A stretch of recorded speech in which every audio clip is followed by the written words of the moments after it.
Salut, c'est Marco de Top for Phone. On se retrouve aujourd'hui pour la vidéo de déballage du Lenovo K80M, le téléphone que vous voyez tout de suite devant vos yeux, ou du moins dont vous voyez la boîte tout de suite devant vos yeux. Alors, on va faire une petite rapide vidéo de déballage de ce téléphone qui nous a été fourni, je tiens à les remercier, par Banggood.com. D'ailleurs, Banggood, donc une boutique d'importation de téléphones chinois, dont vous pourrez retrouver le lien cliquable ici en annotation, par là, en haut à gauche, et dans la description de la vidéo. Voilà, donc si jamais vous avez envie d'acheter ce téléphone, eh bien n'hésitez pas à vous rendre sur la boutique. Enfin, moi je dis ça maintenant, vous faites comme vous voulez. Nous, on n'est pas liés à Banggood justement. Bah, voilà, tout simplement, voilà, on les remercie de nous avoir fourni ce téléphone. Donc le test arrivera prochainement. Ici, on est juste sur la vidéo de déballage et on va donc regarder le téléphone dans un rapide premier aperçu, sachant que j'ai déjà ouvert la boîte et que je suis déjà en train de tester le téléphone. Mais bon, j'ai remis le tout comme s'il venait de m'arriver, voilà, comme s'il venait juste de m'être livré. Alors la boîte en carton, donc c'est du carton, est très douce au toucher. On sent que Lenovo a quand même travaillé le design de la boîte, le packaging, tout ça pour contribuer justement à une bonne expérience d'achat. Sur la face avant de la boîte, on retrouve donc un visuel de face du téléphone, écran allumé. On remarque bien sûr que c'est un téléphone chinois, tout est écrit en chinois. Et la ROM que vous recevez dans ce téléphone, alors pour le coup, a été retravaillée par Banggood, donc elle est en version internationale, mais il reste quelques subtilités qui ne sont pas traduites. Lenovo, donc c'est la marque, en haut à gauche de la boîte. Sur le côté gauche, rien. Sur le haut de la boîte, Lenovo. Le côté droit, du numéro de série. Le dessous, du numéro de série. Et à l'arrière de la spécification, mais qui est écrite en chinois. Bon, en gros, on apprend quoi? Bien que c'était un téléphone 2G, 3G, 4G. On en reparlera notamment lors du test et notamment pour ce qui est des fréquences, puisque c'est ce qui fait généralement le problème des téléphones chinois, c'est que la 4G par exemple ou la 3G peuvent être partielles. On est sur un écran qui est un 5,5 pouces Full HD. C'est un des aspects positif point fort de ce téléphone qui me pousse notamment à vous le proposer en test. Capteur dorsal de 13 mégapixels. Frontal de mémoire, on va peut-être le retrouver, il me semble que c'est un 5, mais je ne suis pas certain. Si, il me semble bien que c'est un 5. 4 Go de RAM, 64 Go de ROM, mais c'est surtout 4 Go de RAM. Android 4.4, donc c'est un peu le problème de ce téléphone, c'est qu'il est encore en vieille version. Et pour avoir commencé à le tester, oui, je vous garantis qu'il est vraiment en 4.4. Le processeur, c'est aussi une originalité, c'est un Intel, sur lequel je reviendrai bien sûr lors du test. Bon, il a du GPS, du Bluetooth 4.0, de la radio FM, du Wi-Fi et une batterie de 4000 mAh, pardon. Et ça aussi, c'est une originalité de ce téléphone. Alors la boîte, bien sûr, les scellés de protection ont été cassés. Alors il l'était déjà parce que Banggood a fait son travail, c'est-à-dire qu'ils ont changé la ROM. Ils ont mis une ROM internationale, comme je viens de vous l'évoquer il y a quelques instants. Le téléphone se retrouve ici. Petite parenthèse, Banggood vous file aussi cet adaptateur secteur, parce que l'adaptateur dans la boîte format Chine, et pour aller sur une prise FR, eh bien vous avez ce petit adaptateur. Bon, c'est pas très quali, mais au moins ça va vous dépanner, ça va vous permettre de recharger le téléphone. Alors le téléphone, je l'ai remis comme il faut dans son petit sachet, avec son petit film protecteur, voilà. Qu'est-ce que l'on apprend? Eh bien que le slot de la carte SIM est ici, et visiblement, il n'y en a qu'un slot. On en reparlera lors du test. Bon, bien sûr, les specs, on les retrouve ici. Le processeur, pour information, c'est un Intel, certes, mais c'est un Moorfield. Moorfield, c'est écrit ici. Voilà.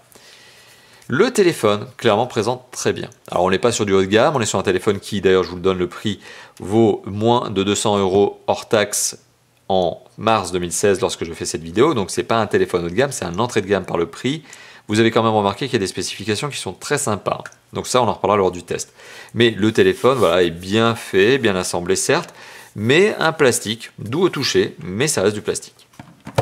Alors, sous le téléphone, on retrouve ici cette petite pochette. Alors à l'intérieur de la pochette, qu'est-ce qu'il y a? Vous vous en doutez, forcément, le petit trombone ici pour retirer les slots, et de la petite documentation, laquelle est écrite en chinois. Manque de bol, je lis pas le chinois, et je pourrais pas vous en dire plus. Est-ce qu'il y a autre chose ici? Non, il n'y a rien d'autre. Voilà, donc ça c'était la petite dock et le petit trombone, bien utile pour ouvrir le slot, justement, qui vous permet de mettre la carte SIM. Alors, on va essayer d'enlever ça, voilà. On va essayer de déballer ça proprement. Alors, à l'intérieur, on retrouve quoi? De toute façon, on a un petit logo ici. On retrouve le câble USB. Donc, on va déballer le câble USB, mais ça va être un câble USB tout à fait classique, rien de très original dessus. Donc, câble USB, micro USB rond, on le voit ici, noir, tout à fait lambda. Et qu'est-ce qu'on retrouve d'autre? L'adaptateur secteur, bien sûr, mais lequel, comme je vous l'ai dit il y a quelques instants, n'est sûrement pas au format FR. Et c'est effectivement le cas, il n'est absolument pas au format FR, d'où le fait que vous soyez obligé de brancher ça pour pouvoir vous en servir sur une prise française. Ah, pour le coup, c'est un petit peu dur. Bah, tant mieux, comme ça au moins ça assure un bon maintien. Je vais y arriver. Voilà, et donc l'inscription Lenovo et le port USB. Et donc, est-ce que c'est un adaptateur secteur recharge rapide? Est-ce qu'on a une inscription? Est-ce qu'on a un truc qui nous permet de savoir si c'est du... Ah là là, ah oui, une fois que c'est bien mis, oui. Est-ce que c'est une recharge rapide? Je vais regarder. Ouais. Apparemment, c'est de la recharge rapide, mais j'ai peur de dire une bêtise. J'ai l'impression qu'on voit une inscription de 2000 mAh, mais on voit aussi un 0,5 ici. Bon, j'en reparlerai lors du test, mais ce téléphone est peut-être doté de la recharge rapide, ce qui serait quand même un bon point supplémentaire pour une batterie qui fait quand même 4000 mAh. Si c'est en recharge rapide, c'est quand même un peu mieux. Alors, récapitulatif de ce que l'on retrouve dans cette boîte. Donc, finalement, vous l'avez vu, c'est très bien packagé. Donc, on retrouve une boîte dans une boîte avec l'adaptateur secteur et l'adaptateur de l'adaptateur. Bon. On retrouve dans une autre boîte le câble USB, micro USB, dans une autre boîte de la documentation. Petite parenthèse, vous aurez remarqué, il n'y a pas de kit piéton puisque les téléphones qui sont vendus en Chine ne sont pas obligés d'en avoir, ce qui est un peu dommage quand on est commercialisé en Europe, mais ici on passe par l'importation.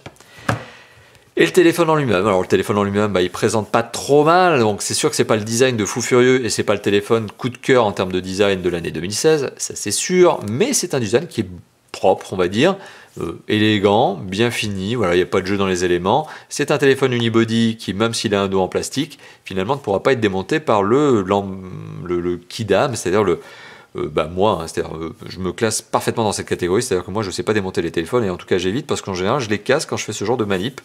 Donc voilà, donc c'est clairement un téléphone qui, lorsque vous devrez changer la batterie parce qu'elle se fatigue, eh bien vous y réfléchirez peut-être à 2 fois. Voilà, donc merci d'avoir regardé cette vidéo. C'était donc la vidéo de déballage qui précède bien sûr la vidéo de test de ce Lenovo K80M qui a des spécifications intéressantes et qui est proposé tout de même à un prix très agressif, moins de 200 €. Et ça, c'est intéressant.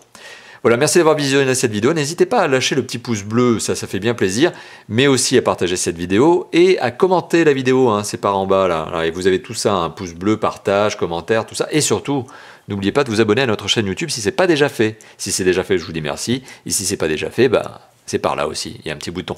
Allez, à bientôt. Ciao, ciao.